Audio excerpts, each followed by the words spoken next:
Hey everyone, Bad Drawing Nurse here. Welcome back to the channel. Sorry it's been a while since my last video. I got a little caught up with some things.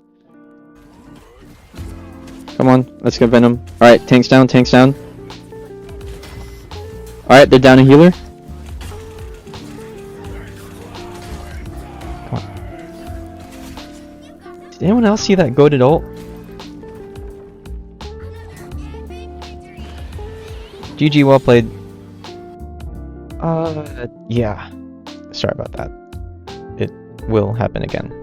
But as I approach my second year on the floor, I for sure wanted to make a video just talking about exactly the things that I learned along the way to help me get from the little baby nurse that I once was to become the awesome, goated nurse that I am today.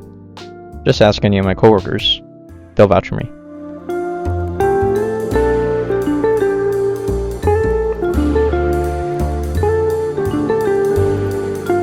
When you finally end up on the floor, there's going to be a handful of things that will stress you out. You have all the medications that you aced pharmacology class with, but once you enter a patient's room, all knowledge is thrown out the window. You have all the different colored codes that you need to know all of, but only need to call a quarter of them throughout your entire career.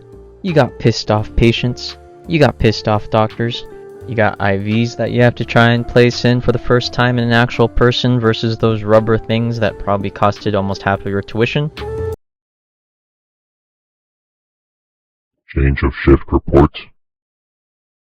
There are lots and lots of things that young nurses are afraid of, especially if they never got a chance to experience anything like it during their clinicals. That's even if you had clinicals. But here's the thing, that's completely okay. Being afraid is a good thing. Being afraid shows that you care. Of course, no one wants to mess up. You are dealing with someone's health in your hands. That just proves you're in the right place. Eventually, you're going to be handing out medication like it's candy. You'll be running towards codes instead of away from them. Unless it's a gray. Don't run towards a code gray. Please, use that therapeutic communication that you learned in high school but never use in your actual relationships outside of the hospital floor. Place those IVs when you can. And remember, if you don't get it in, it's not your fault. It's the person's vein. They can be wiggly sometimes. And communicating with your coworkers and doctors on the floor isn't as bad as you think. Which actually brings me to my next point. Yes, I am talking about the House series. And no, I haven't seen the actual House series aside from the TikToks that I've seen, so I've practically watched it. If I were to recommend any show out there when it comes to the medical field, The Pit has been crazy good. Highly recommend it, but I digress. Sorry. What you'll come to find is that messaging doctors is actually an acquired skill. You'll find out real fast exactly which doctors want a full-on S-bar before you ask them the question that is on your mind, and then you'll find out which doctors will respond to your messages with emojis. And the pill that might be a little bit more difficult to swallow is that we're all on the same team. We all have one goal in mind, and that's to take care of the person that went through those hospital doors requiring our care. Everyone has their individual roles, and one can't overshadow the other, even if there is a rocky start to it all.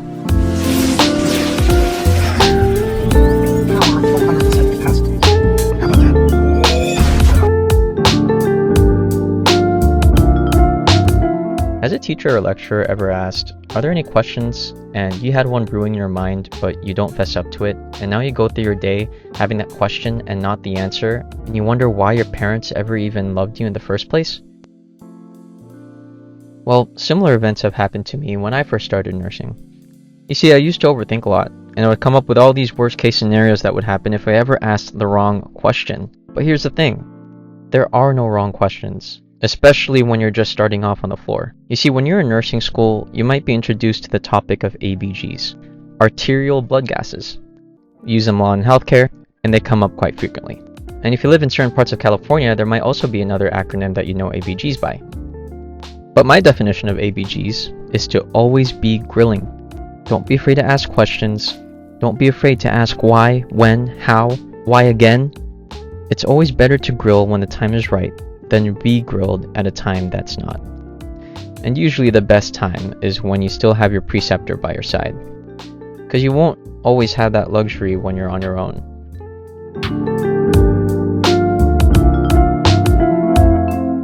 Nobody's perfect. I gotta work it. Again and again till I get it right. Nobody's perfect. You live and you learn it. And if I mess it up sometimes, hey, nobody's perfect. Hannah Montana. I made a lot of mistakes when I was a baby nurse. And now that I'm a little over a year and a half of being on the floor, being on my own, going through all the trials and tribulations that comes with being a hard-working, hard-learning nurse on the floor, I've probably made even more mistakes compared to when I was a youngin'. Mistakes come and go, but so do the lessons that come from them. And if I didn't make the mistakes that I made when I was a young nurse, then I probably wouldn't be the same nurse that I am today. In my opinion, are part of the necessary steps that it takes to become the best version of you in the foreseeable future.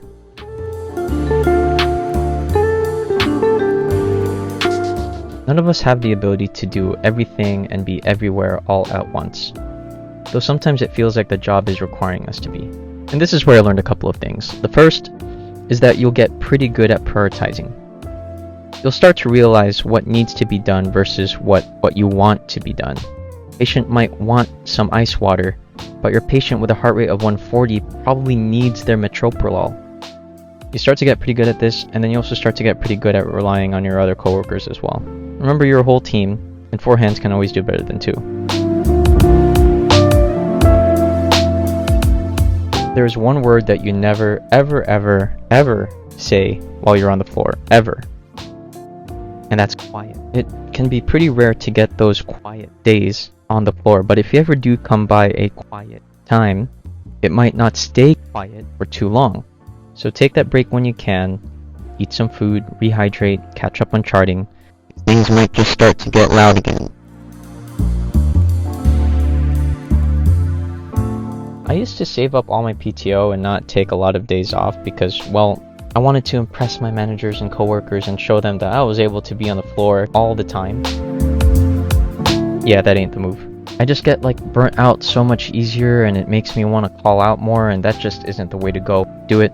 Just take that PTO. Give yourself a break. You deserve it. Take that time to stay active, even though you've probably gotten your 10K steps on the floor. Remember to fit in other modes of activity, but also remember to listen to your body. If you're feeling tired, go sleep. If you're starting to feel anxious, then just go for a nice relaxing walk. And if you're feeling burnt out from your profession, no matter how long you've been in the field, because trust me, I've been feeling it too, do something unrelated to the medical field. Get your mind off of things. Plan out a trip that you really wanted to go on, because once you get back from your trip, I guarantee you are gonna be so excited to get back on those hospital floors and do exactly what you've been training for the last 2 to 3 years of nursing school for the rest of your life. Well, that takes me to the end. I hope there was some value from this video. Just wanted to make a little something since it's been a minute since I've actually thrown out some content out there. And now that I am approaching that 2nd year of nursing, figured I'd talk about that. But anyways, don't forget to like and subscribe. I promise I'll stop lagging behind the content. And let me know if there's anything else you would want to see on my channel. But take care, and good luck out there. And keep drawing so you don't end up like me.